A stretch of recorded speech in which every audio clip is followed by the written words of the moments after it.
This podcast is brought to you by Audible.com, the internet's leading provider of audiobooks, with more than 150,000 downloadable titles across all types of literature, including fiction, nonfiction, and periodicals. For a free audiobook of your choice, go to audiblepodcast.com/campfire. That's audiblepodcast.com/campfire. Thanks, Audible. The Campfire is also brought to you by Riley Rossmo's new comic, Drumheller. The first issue of Drumheller is already on its second printing, with issue 2 coming soon. Learn more about the paranormal detective who has already made his mark known on the comic world, Drumheller. Visit rileyrossmo.tumblr.com and get ready for Drumheller.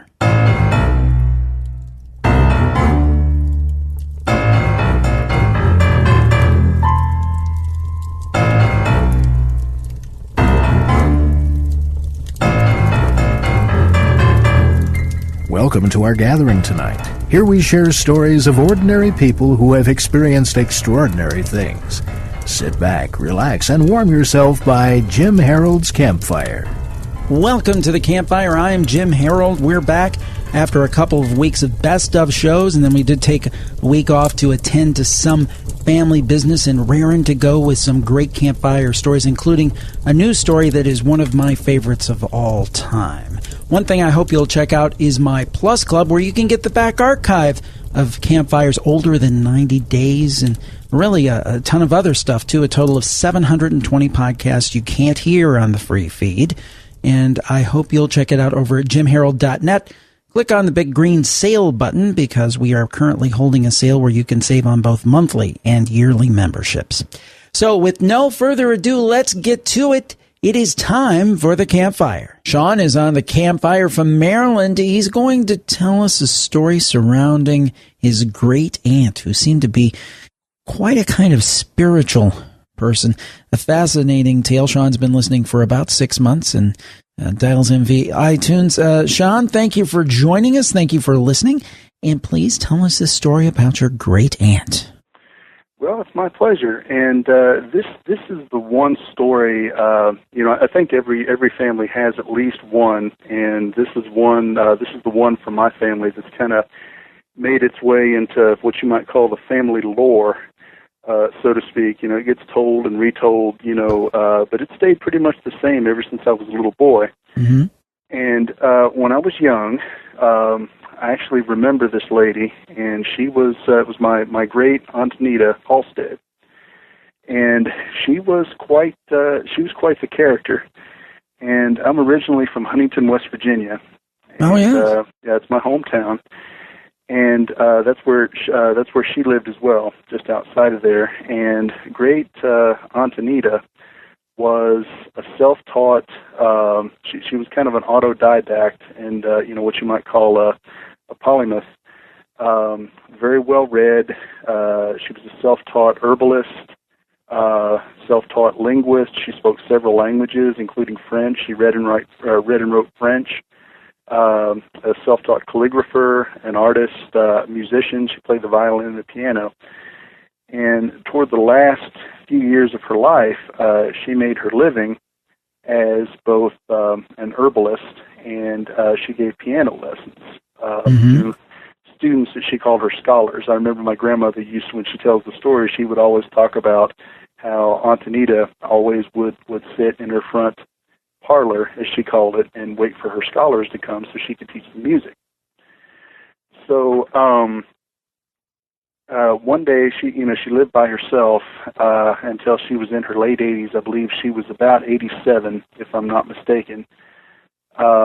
And my aunt, the aunts would take turns coming over to check on her. Mm-hmm.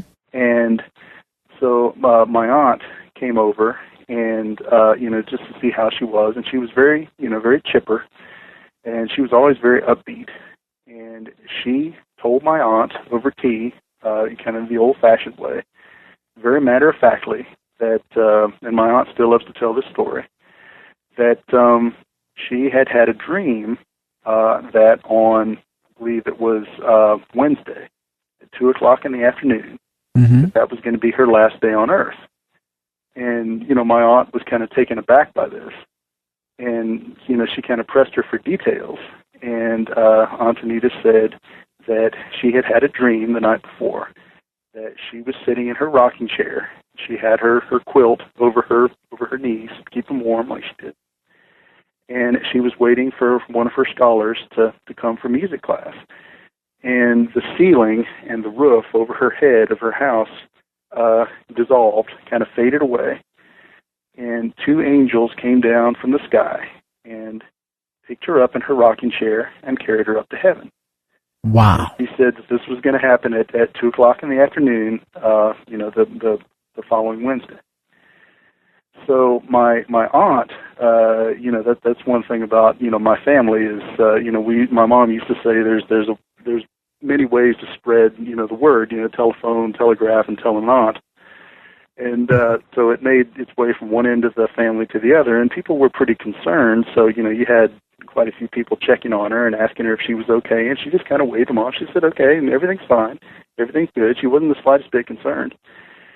So everybody kind of calmed down, and no one really thought much about it until, sure enough, that Wednesday, that same aunt and my mom went to check on her, and my mom was just a young girl at the time, and they went to check on her, and they found that sure enough, 2 o'clock in the afternoon, one of the students had shown up, and they had found Great Aunt Anita had fallen asleep in her rocking chair, and just didn't wake up. And one thing about the story that my aunt always loves to tell, and my mom, when she tells it, she kind of concludes it with, she had this very contented little smile. She had her hands folded in her lap and this very contented little smile. And she had just gone to sleep, and that was it. So that's one of my favorite all-time campfire stories. Because I believe some people are tuned in, and they have a way of knowing things, and they do get messages. And obviously, your aunt was one of those people. Well, I think so. I mean, she's always had the reputation, and again, I mean, it seems like every family has one. She's always been known as the Fae. In my family we have kind of a saying called Fae, and it's sort of a catch-all term down through the years, and it just means kind of the odd one out, not necessarily in a derogatory way, but somebody who's, as you say, a little bit more tuned in. She had apparently always been a little sort of an independent thinker, and had always kind of gone her own way and done her own thing, and very sort of very confident in her eccentricities, as it were.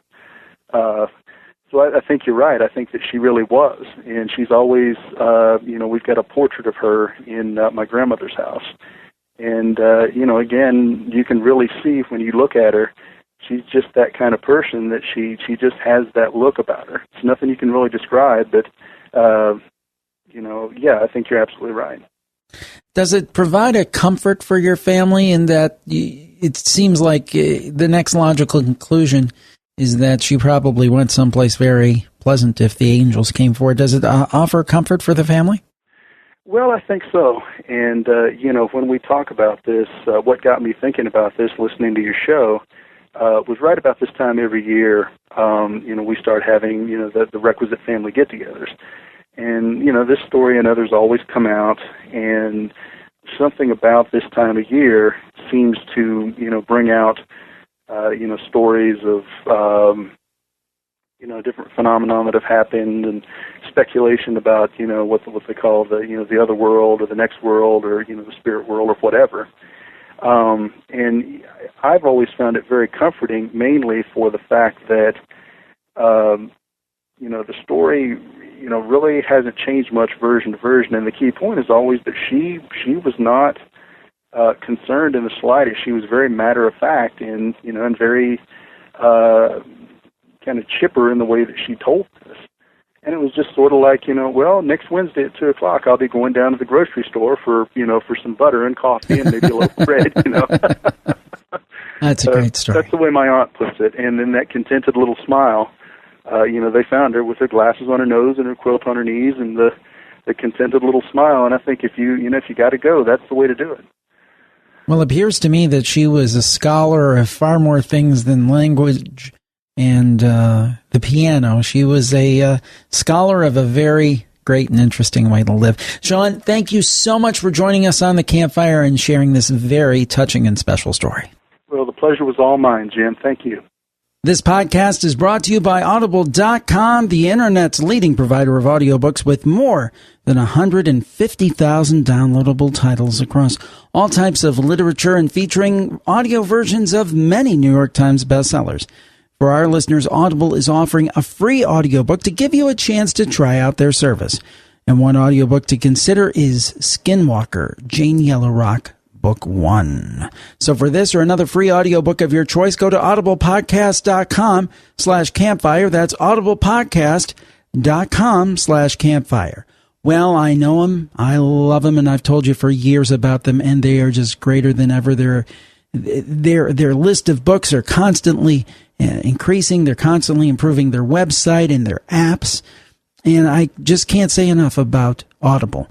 And I thought that this would be an interesting book for you because this is a story of Jane Yellowrock. She is the last of her kind, a skinwalker of Cherokee descent, who can turn any creature she desires and hunts vampires for a living.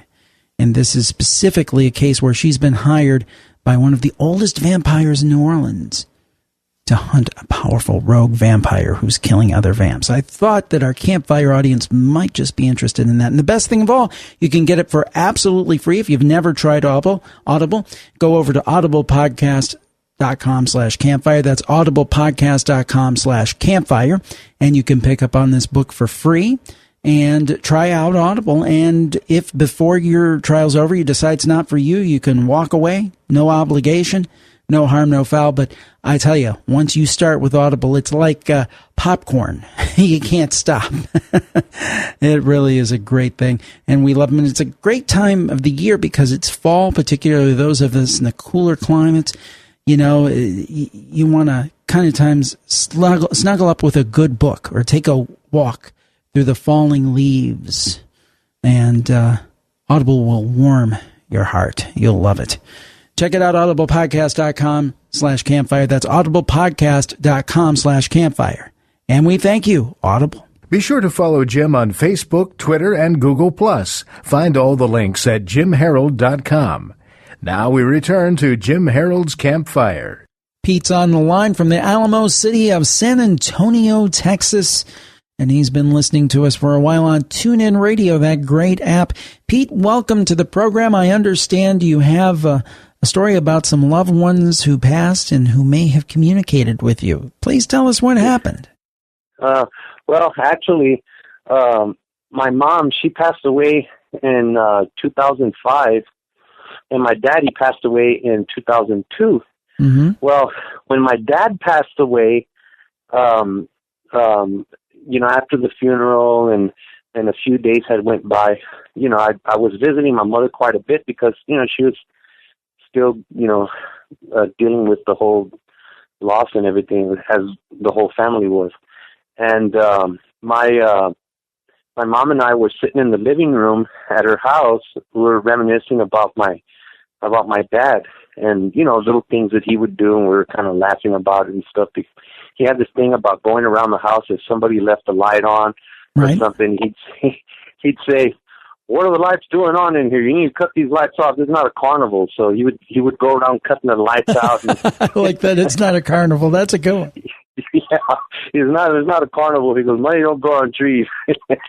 Anyhow, so me and my mom were chit-chatting about that and all this, and we were laughing, and somewhere in the midst of our conversation, all of a sudden, the lights in the living room, because we were sitting in the living room, but we have a lot of light coming in from the windows, so we don't always have the lights on there. And all of a sudden, the ceiling fan and the light from the ceiling fan started turning just really slow. I mean, I'm talking just very little. And the light started to flicker and get brighter and brighter, and it was going it was kind of doing this number. And I look at my mom, and my mom looks at me, and we're like it's a, she was thinking what I was thinking. I'm like, is this him telling us something? Because we were talking about the whole